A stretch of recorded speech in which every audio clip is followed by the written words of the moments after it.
সমাগত বিটিআৰৰ পাৰিষদীয় নিৰ্বাচনৰ বাবে সাজু প্ৰতিটো ৰাজনৈতিক দল বহি থকা নাই। অসম তৃণমূল কংগ্ৰেছ দলেও আজি বিজনীৰ 19 নং থৰিবাৰী পাৰিষদীয় সমষ্টিৰ অন্তৰ্গত আলুখুণ্ডাত তৃণমূল কংগ্ৰেছৰ কৰ্মী সভা আৰু যোগদান সমাৰোহ অনুষ্ঠিত কৰে।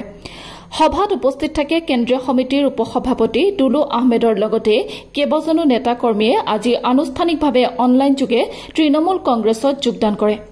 লগতে আগন্তুক বিটিআৰ 19 নং থুৰিবাৰী সমষ্টিৰ প্ৰাৰ্থিত্ব প্ৰদান কৰাৰ বাবে আমি নিশ্চিত কৰিছো।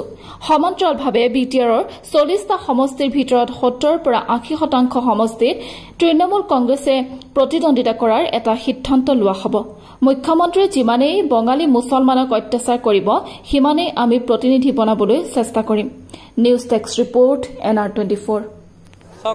যেহেতু নিৰ্বাচন একেবাৰে ওচৰত আমি আজি চিৰাং জিলাৰ যিটো থুৰিবাৰী সমষ্টি MCLA তাত আমি নিৰ্বাচনী প্ৰস্তুতি সভা কৰিলোঁ। যথেষ্ট ৰাইজৰ সঁহাৰি দেখিছে আৰু এই সমষ্টিটোত যিহেতু আমি বিভিন্ন ৰাইজৰ মতামত লৈ এটা কথা গম পাইছোঁ, ইয়াতে সংখ্যালঘু ভোটাৰ বেছি, প্ৰায় 20,000ৰ ওপৰত আছে। গতিকে আমি থুৰিবাৰী সমষ্টিত এগৰাকী সংখ্যালঘু প্ৰাৰ্থী প্ৰক্ষেপ কৰিম বুলি আজি সিদ্ধান্ত লৈছোঁ। মুখ্যমন্ত্ৰী আৰু বিজেপি চৰকাৰে যিমানেই বঙালী মুছলিমবিলাকক অত্যাচাৰ কৰিব সিমানে আমি প্ৰতিনিধি বনাব চেষ্টা কৰিম। য'ত সংখ্যালঘুৰ সংখ্যাগৰিষ্ঠ আছে, থুৰিবাৰীত নিশ্চয় 22,000 ভোট মানে এইটো প্ৰথম স্থানত আছে সংখ্যালঘু ভোটাৰ। তাত আমি সংখ্যালঘু প্ৰাৰ্থী প্ৰক্ষেপ কৰিম। বাকী সমষ্টিত আমাৰ পৰ্যালোচনা চলিছে। আমাৰ 40টা সমষ্টিৰ প্ৰায় 70 পৰা 80% আমি প্ৰতিদ্বন্দ্বিতা কৰিম। কি ক'লে ইছ্যু চাওক, ইয়াতে মূল বিৰোধী বিজেপিৰ লগত ধৰি লওক এটা সময় এনেকুৱা আছিলে যে কংগ্ৰেছক সহায় কৰিছিলে ৰাইজে, কিন্তু ৰাইজে দেখি আহিছে যে কংগ্ৰেছে কেৱল মুখ্য বিৰোধী বুলি কেৱল সংখ্যালঘু মুছলমানৰ ভোট লয়, বিপদত সহায় নকৰে, উচ্ছেদত মাত মাতা নাই।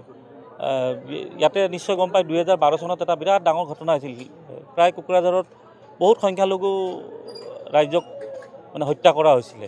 এইবোৰতো মই কৈ থকা নাই, তেতিয়া কিন্তু চৰকাৰ কংগ্ৰেছৰ আছিলে। এই কথাবোৰ লাহে লাহে সংখ্যালঘু ৰাইজে কংগ্ৰেছৰ প্ৰতি থকা যিটো মৰম লাহে লাহে বুজি পাই আহিছে যে তেখেতসকলে কেৱল ভোটৰ স্বাৰ্থতে আমাক ব্যৱহাৰ কৰি আহিছে।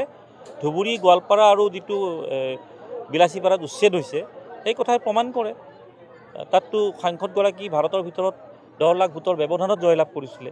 তাত প্ৰায় কংগ্ৰেছ আৰু UDFৰ 30 গৰাকীকৈ সেই জিলাৰ লোকসভাত প্ৰায় 25 পৰা 30 গৰাকী বিধায়ক আছে, কিন্তু আজিলৈ কোনো এটা ডাঙৰ প্ৰতিবাদ দেখা নাপালোঁ তাত।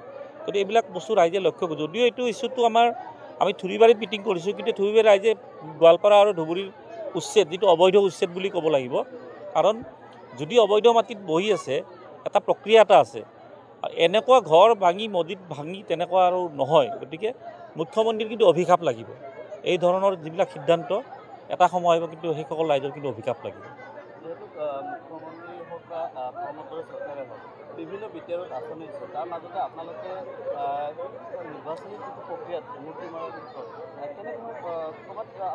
চাওক, আঁচনি এটা সময়লৈ কাম কৰে, কিন্তু যেতিয়া আপোনাৰ ঘৰখন ভাঙাৰ কথা আহি যাব, আজি থুৰিবাৰী অঞ্চলত ইয়াত প্ৰায় যিসকল আজি সভাত উপস্থিত আছিলে সংখ্যালঘু ভোটাৰ হয়, গোটেই তেখেতসকলে ভয় খাইছে যে গোৱালপাৰা আৰু ধুবুৰীত যি ধৰণে অবৈধভাৱে উচ্ছেদ কৰিছে, হঠাৎ আহি কোনো জাননী নিদিয়াকৈ আমিও কিজানি ইয়াত আমাকো হঠাৎ এদিন ঘোষণা কৰিব, পিছদিনা আমাক উচ্ছেদ কৰি দিব। গতিকে সেইকাৰণে ইয়াৰে ৰাইজে এইবিলাক আঁচনিক লৈ ইমান গুৰুত্ব নিদিয়া হৈছে। আৰু যে আমাৰ যদি ঘৰখনেই নাথাকে আঁচনি লৈ কি কৰিম? যদি চাউল দালি লৈ ভাত বনোৱা যদি জেগাটো নাথাকে, সেই চাউল দালিৰ কিবা মূল্য আছে নেকি? একো মূল্য